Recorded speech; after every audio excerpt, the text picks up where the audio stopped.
Baru-baru ini Houthi di Yaman sedang diperbincangkan dunia. Kelompok Houthi Yaman menjadi sorotan dunia setelah resolusi PBB menyetujui tuntutan Amerika agar Houthi menghentikan penyerangan terhadap kapal-kapal Amerika.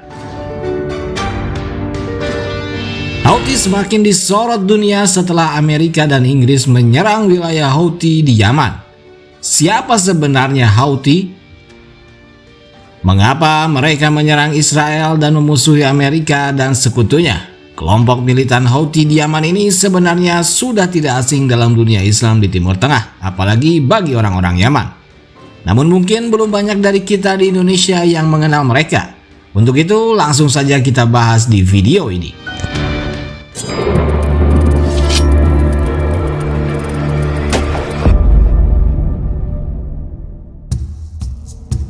Di tahun 1990-an di Yaman muncul gerakan pemuda biasa yang berideologi Syiah Jaidi.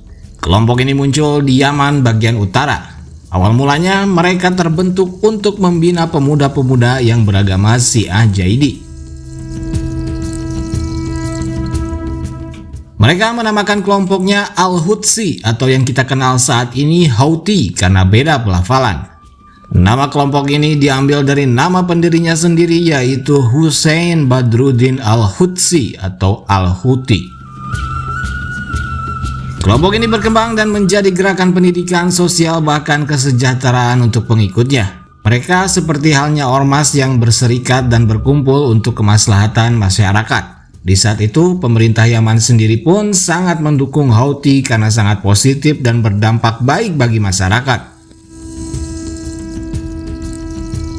Kelompok Houthi ini termasuk sekte Syiah, namun Syiah Jaidiyah.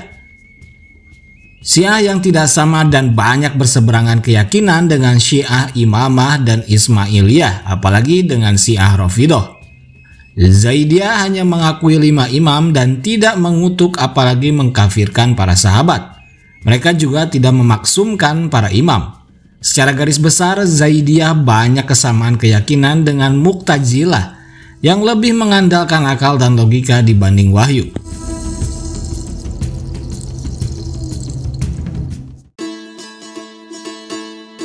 Kita kembali ke kelompok Houthi atau Al-Hutsi.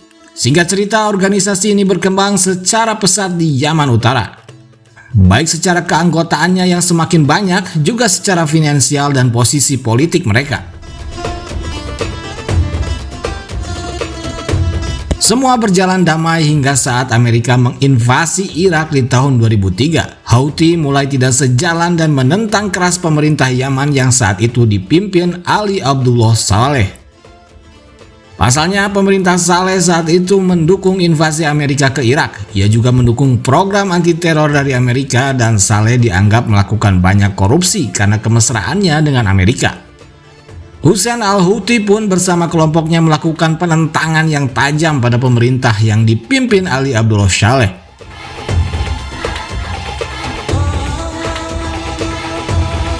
Pemerintah Yaman dengan tegas menyatakan perang terhadap Houthi.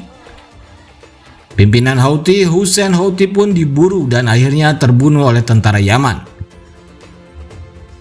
Namun kejadian tersebut memicu pemberontakan kelompok Houthi pada pemerintah dan perang sipil pun meledak di Yaman.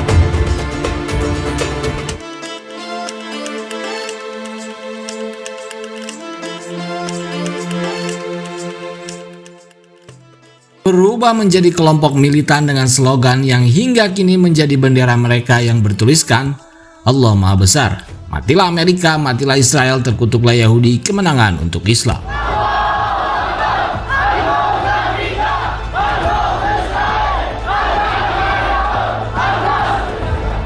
Hingga kini slogan itu yang menjadi landasan pergerakan mereka. Mereka memusuhi Amerika, Israel, bangsa Yahudi, dan pemerintah mereka karena terafiliasi dengan Amerika. Singkat cerita, gerakan ini sempat mereda dan stagnan, namun tetap hidup dan bertahan.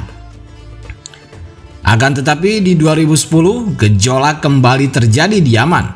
Gerakan revolusi semakin menguat bersamaan dengan Arab Spring.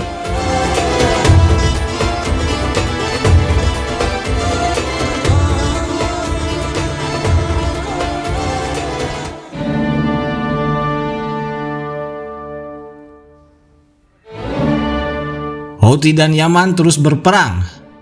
Hingga di tahun 2014, mereka pun bersatu dengan musuh bebuyutan mereka Ali Abdullah Saleh, mantan presiden Yaman yang membunuh pemimpin Houthi pertama Hussein al-Hutsi.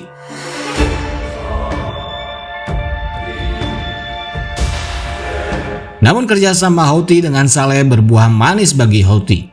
Dengan bantuan Saleh, Houthi berhasil mengkudeta pemerintah Yaman yang saat itu dipimpin Mansur Hadi. Houthi berhasil menduduki ibu kota Sanaa dan memerintah sebagian besar Yaman Utara hingga saat ini. Perang sipil besar di Yaman ini mengakibatkan lebih dari 370.000 orang tewas akibat perang. Hingga kini Houthi masih menduduki Sanaa dan memerintah Yaman bagian utara. Sementara Aden dan sebagian wilayah Yaman lainnya masih dikuasai pemerintah yang sah yang diakui internasional. Perang ini menjadikan Yaman terpuruk, kemiskinan dan kelaparan di mana-mana. Bahkan Yaman saat ini menduduki peringkat pertama indeks negara gagal. 85% penduduknya dinyatakan PBB sebagai penduduk yang paling membutuhkan bantuan kemanusiaan.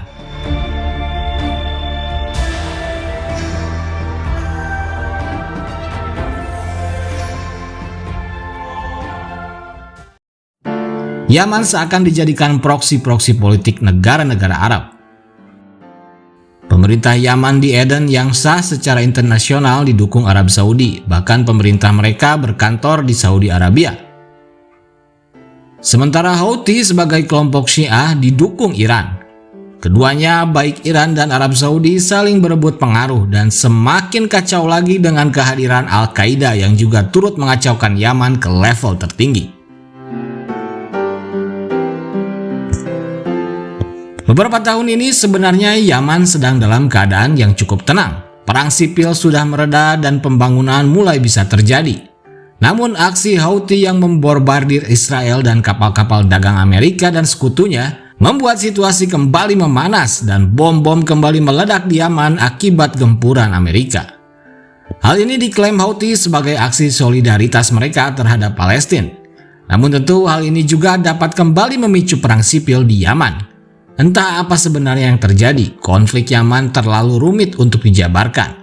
Mulai bagaimana senjata-senjata mereka ini bisa terus ada. Apalagi masalah finansial untuk mendukung pergerakan dan peperangan Houthi melawan negaranya yang sudah pasti menghabiskan miliaran bahkan triliunan dolar karena mereka berperang sejak 2003 lalu. Secara kasat mata, Yaman bukanlah negara produsen senjata, sudah pasti senjata-senjata ini mereka beli dari luar Yaman. Lalu bagaimana mereka bisa terus kuat secara finansial sementara tak ada perputaran ekonomi dan bisnis yang bisa dilakukan karena terus berperang? Tidak mungkin Iran yang juga sangat terbatas secara ekonomi mampu terus membiayai mereka. Pasti ada sumber-sumber dana misterius yang berputar dalam perang sipil panjang yang menyengsarakan rakyat Yaman ini. Karena faktanya tidak ada bisnis yang bisa dilakukan dalam keadaan perang, atau mungkin perang adalah bisnis bagi mereka.